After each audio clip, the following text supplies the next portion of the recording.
द्रव्या ज्ञान निदर्शिनी सुखकरी दिग्दर्शिनी वल्लरी आन्वीक्षिक्यभिधा प्रिया मतिमताम् आकाशवाणी शुभा श्रेष्ठं भारतमस्तु सादरमियं वार्तां च साप्ताहिकीं तन्वानामुदमाप्नुवन्त्यविरतं राराज्यते चेतसि। नमो नमः सर्वेभ्यः संस्कृतध्वजोत्तोलक पार्षदेभ्यः। शोषुभ्यमानायाः संस्कृत साप्ताहिक्याः नवीनतमम् इममङ्कं पुरस्कुर्वन् समुपस्थितोऽस्मि अयमहं कार्यक्रम प्रस्तोता स्वस्ति वाचकः सुनील जोशी। तत्र भवतां भवतीनां च पुरुषोत्तममासे संस्कृतव्रतधारिणाम् आमोदनार्थं भोः गुणग्राहिणः प्रियश्रोतारः सुहृदश्च भवन्तः जानन्ति यत् मासस्य अस्य द्वितीये दिवसे सत्याहिंसापालनव्रतिनः महात्मनः मोहनदास करमचन्द्र गान्धिनः सत्यान्वेषिणः श्रीलालबहादुरशास्त्रिवर्यस्य च आविर्भावदिवसः राष्ट्रवासिभिः आमानितः। सत्पथप्रदर्शकौ अमू राष्ट्रपुरुषौ संस्कृतप्रेमिणौ अपि आस्ताम्। सत्यमनाः मित्राणि, आयान्तु अस्मिन् साप्ताहिकी चन्द्रिका कथाख्याने सर्वादौ यत्र सुलालित्यमयीं सुभाषितवाणीं प्रस्तौति अस्माकं सहयोगिनी लता, यद्धि महाभारतशान्तिपर्वतः स्वीकृतास्ति।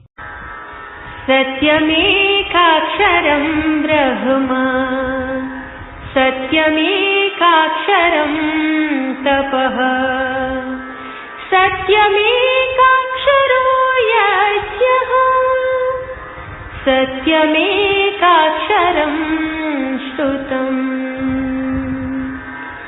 सत्य ही एकमात्र अविनाशी ब्रह्म है, सत्य ही एकमात्र अक्षय तप है, सत्य ही एकमात्र यज्ञ है और सत्य ही एकमात्र अविनाशी ज्ञान अर्थात वेद है। अहो प्रज्ञान सत्य मंजरीव सदुक्तिः समाकर्णिता भवद्भिः भवतीभिश्च।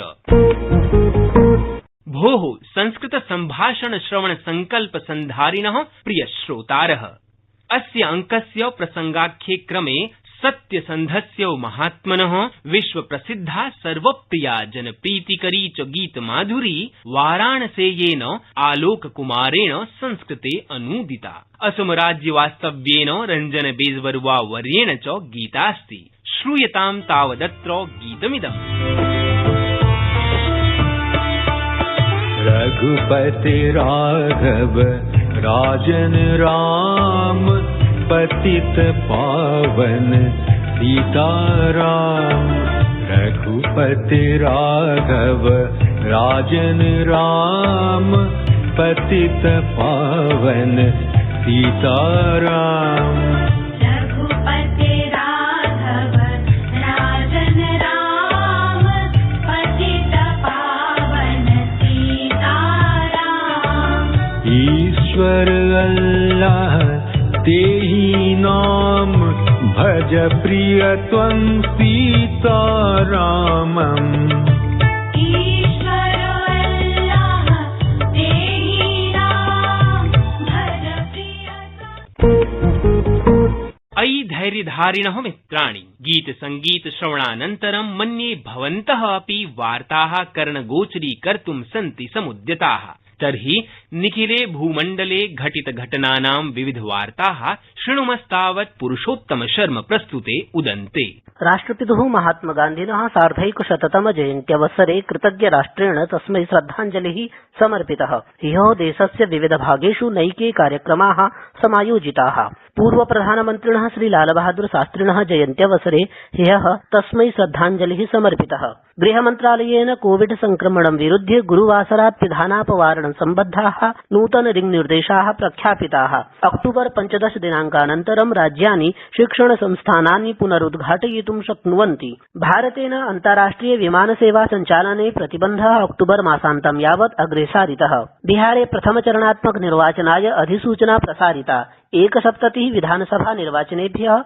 निर्वाचन प्रक्रिया गुरुवासरात् प्रारब्धा। भारते कोविड संक्रमणात् स्वास्थ्यलाभमितिः समेध्य 83.53% संवृत्ता। अपि च वैश्विकमञ्चे भारतं विरुध्य अनुचित प्रचाराय भारतेन पाकिस्तानं भृशं तर्जितम्। प्रोक्तं च यत् अनेन पाकिस्तानस्य मानवाधिकार दशा समुचिता नैव भविष्यति। साक्षात्कारक्रमे संस्कृतजगत् शिखराधिरूढानां विदुषां विदुषीणां च स्वागतसत्कारपराः अयि बान्धवाः।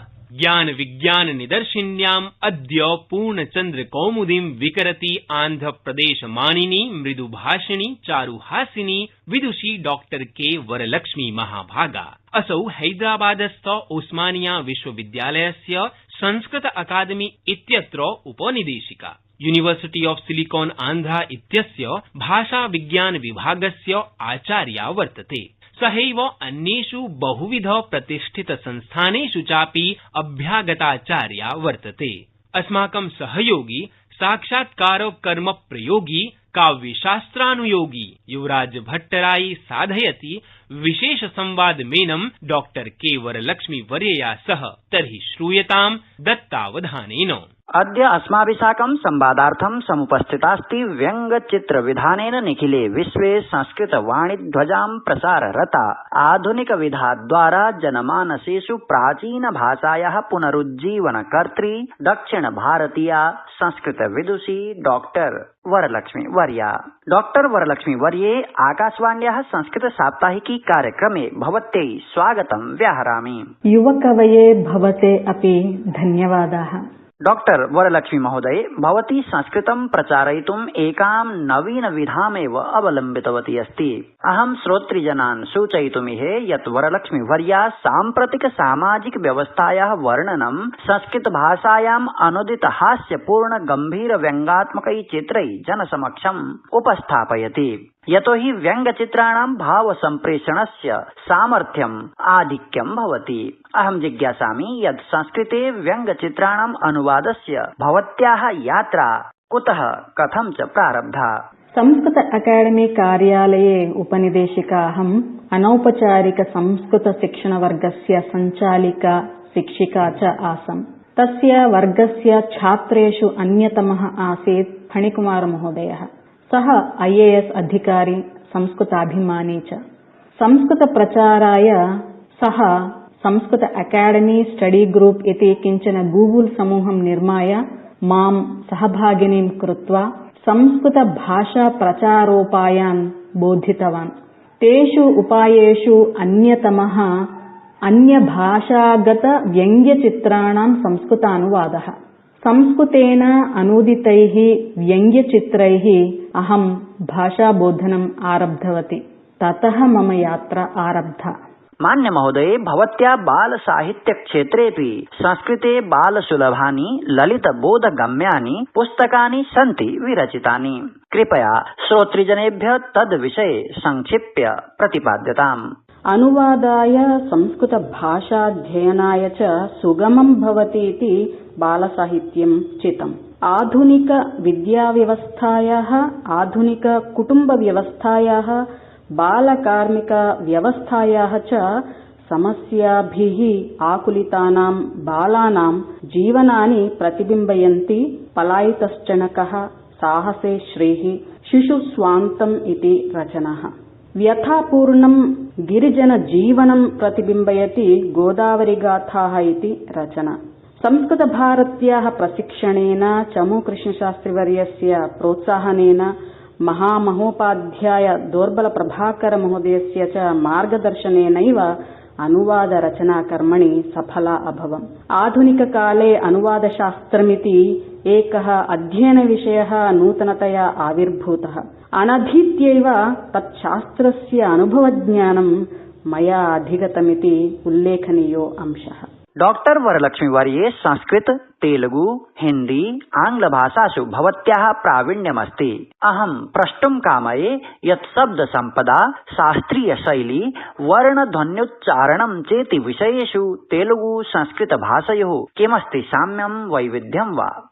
आंग्लभाषागत वाक्यरचनायां कर्ता, कर्म, क्रिया इति क्रमः अनुस्रियते, किन्तु संस्कृते तादृशः क्रमः न लक्ष्यते। येन केनापि क्रमेण लेखितुं शक्यते। तद्वत् तेलुगुभाषया अपि वाक्यरचना शक्यते। तस्य कारणमस्ति द्वयोः भाषयोः व्याकरणनियमानां साम्यं। यथा संस्कृते विभक्तिप्रत्ययाः भवन्ति, तथैव तेलुगुभाषायामपि प्रत्ययाः भवन्ति। एतदस्ति साम्यम्।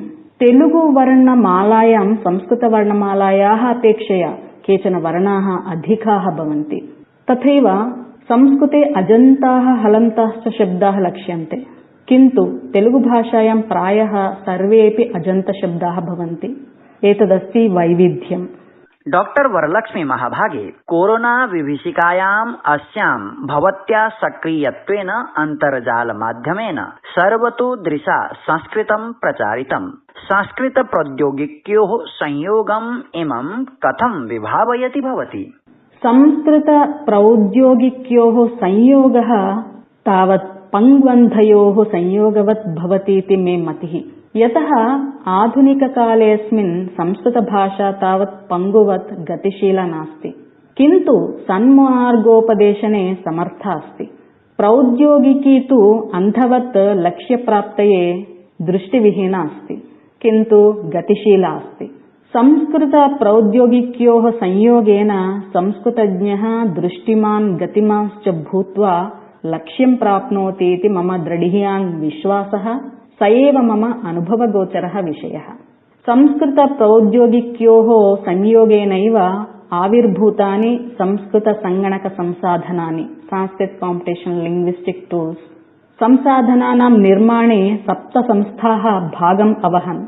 तासु संस्कृत अकादेमी अपि अन्यतमा अस्ति। संस्कृत संसाधनानां निर्माणे प्रोफेसर रामकृष्णमाचार्युलु, प्रोफेसर अंबा कुलकर्णी वर्य, प्रोफेसर श्रीनिवास वरखेडी इत्यादीनां विदुषां महत्वपूर्णं योगदानमस्ति। संस्कृत प्रौद्योगिक्योः संयोगः कियान् महत्वपूर्णः अस्ति इति वक्तुम् एष एव प्रमाणमस्ति। भवत्या निजवाग्वैभवेन अप्रतिमज्ञानालोकेन च श्रोतारो मन्त्रमुग्धीकृताः। एतदर्थं भवत्यै हार्दाः धन्यवादाः समर्प्यन्ते। धन्यवादाः। भवते आकाशवाण्याः संस्कृत श्रोतृभ्यश्च मम पक्षतः हार्दिक धन्यवादः। अहो समाकर्णितं भवद्भिः डॉक्टर के वरलक्ष्मी मान्यायाः ज्ञान विज्ञान निदर्शनयुता मनोमीमांसा। अस्तु, अये संस्कृतवार्ता ज्ञानेच्छुकाः सुधियः श्रोतारः आयान्तु अस्य कार्यक्रमस्य संस्कृत दिग्दर्शिनी प्रभागे, यत्र अस्माकं सहयोगी नरेन्द्रदत्त सेमवालः संस्कृत भाषा प्रसारणपराणि वृत्तजातानि अन्विष्य प्रकाशयति इत्थम्। उत्तरप्रदेशस्य मुख्यमन्त्रिणः योगिनः आदित्यनाथस्य दिङ्निर्देशे राज्ये शासकीय सूचना विज्ञप्तयः अधुना संस्कृतभाषायाम् अपि प्रकाश्यन्ते। अस्मिन्नेव क्रमे गतशनिवासरे प्रथम सूचना विज्ञप्तिः प्रकाशिता। वाराणसीस्थिन वाक्कोवाक्यम संस्थानेन 27 दिनाङ्के संस्कृतविद्वान् आचार्य रसबिहारी द्विवेदी एषमो वाक्कोवाक्यम सम्मानेन सभाजितः। अत्रावसरे वाक्कोवाक्यम ऐप इति चरिष्णुतन्त्रमपि लोकार्पितम्। 24 दिनाङ्के चम्पारण्य संस्कृत भारती द्वारा समायोजिते साप्ताहिक व्याख्याने संस्कृत कविः डॉक्टर अरविन्द तिवारी श्रेष्ठ समाज निर्माणाय संस्कृतस्य योगदानम् इति विषये संस्कृत भाषायां व्याख्यानम् अयच्छत्। संस्कृत संवर्धनाय उच्च शैक्षणिक संस्थानानां कीदृशं योगदानं स्यात् इति विषयमाधृत्य 27 दिनाङ्के एका अन्तर्जालीय संगोष्ठी भारतीय प्रौद्योगिकी संस्थानं रुड़की समर्पणं चेति समवायद्वयेन समायोजिता। गोष्ठ्यां विद्वद्भिः संस्कृतोन्नयनाय सम्मर्शो विहितः।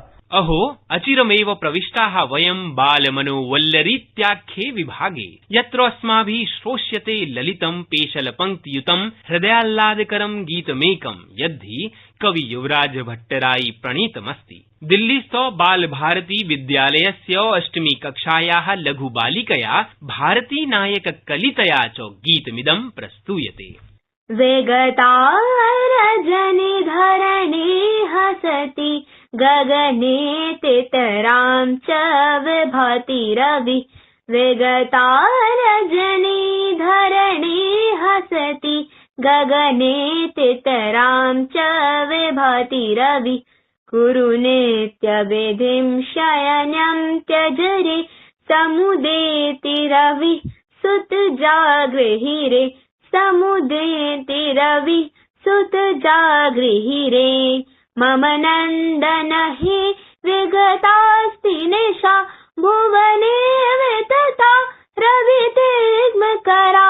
निरता निज कर्मसु सन्ति नरा। शृणु जागरणस्य शुभ समय शयनाधिकता कुरुते विकलम् रविभातव चुम्बति रम्यमुखम् न हि वाञ्छसि किं सफलो भवितुम् विजही च सम्प्रति तच्छानम् जलभाजनमस्ति घृतं पुरतः अवगाहनमस्ति सुतस्य यतः सह फेनकमार्जनमस्तु तथा सुतजागृहिरेण भवेलस सुतजागृहिरेण भवेलस।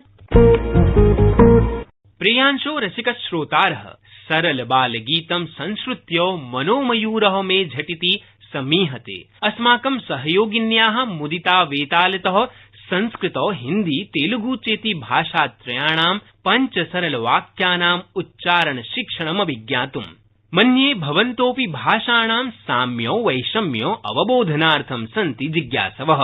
प्रथमं वाक्यमस्ति का वादनवेला इदानीम्। पहला वाक्य है अभी क्या समय हुआ है। तेलुगु में प्रस्तुत समयम् एमिति। द्वितीयं वाक्यमस्ति सम्प्रति प्रातः 7:30 जातम्। दूसरा वाक्य है अभी सुबह के 7:30 बजे हैं। तेलुगु में ई उदयम् 7:30। तृतीयं वाक्यमस्ति आपणं कदा प्रारभते। तीसरा वाक्य है बाजार कितने बजे खुलता है। तेलुगु में मार्केट एप्पुडु तेरुचु कुंटुंडी। चतुर्थं वाक्यमस्ति 11 वादने आपणं प्रारभते। चौथा वाक्य है बाजार 11 बजे खुलता है।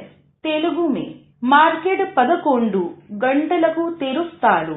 पंचमं वाक्यमस्ति अस्तु आत्मानं रक्ष्यताम्। पांचवा वाक्य है ठीक है आप ध्यान रखिए। तेलुगु में सरे मी गुरिंची जागृतगा चुसुकोंडी। अहो अन्वीक्षण निरताः श्रोतारः कार्यक्रमस्य अवसानप्राये आन्वीक्षिकी संभागे जानीमः प्रमुखाः अविस्मरणीयाः ऐतिह्यघटनाः एवं प्रकारेण। सितम्बर मासस्य 28 दिनाङ्के स्वतन्त्रतासेनानिनः श्रेष्ठबलिदानिनो भगतसिंहस्य ज्ञाः लतामंगेशकर वर्यायाश्च जन्मदिवसः अवर्तत। अस्तु सम्प्रति अवसाययामि तावत् अयि हितकाङ्क्षिणः सहृदयाः प्रियश्रोतारः भवन्तः कार्यक्रमविषये निजानुभवान् परामर्शान् प्रतिक्रियाश्च ईमेल माध्यमेन अस्मान् प्रेषयितुम् अर्हिष्यन्ति। अस्माकं ईमेल सङ्केतोऽस्ति संस्कृत साप्ताहिकी अर्थात् sanskrittahike@gmail.com। आगामि सप्ताहे अस्मिन्नेव दिने पुनः मेलिष्यामः। तावत्पर्यन्तं भवतां श्रोतृजनानां निरामय कामनापूर्वकं नमामि विरमामि यामि च।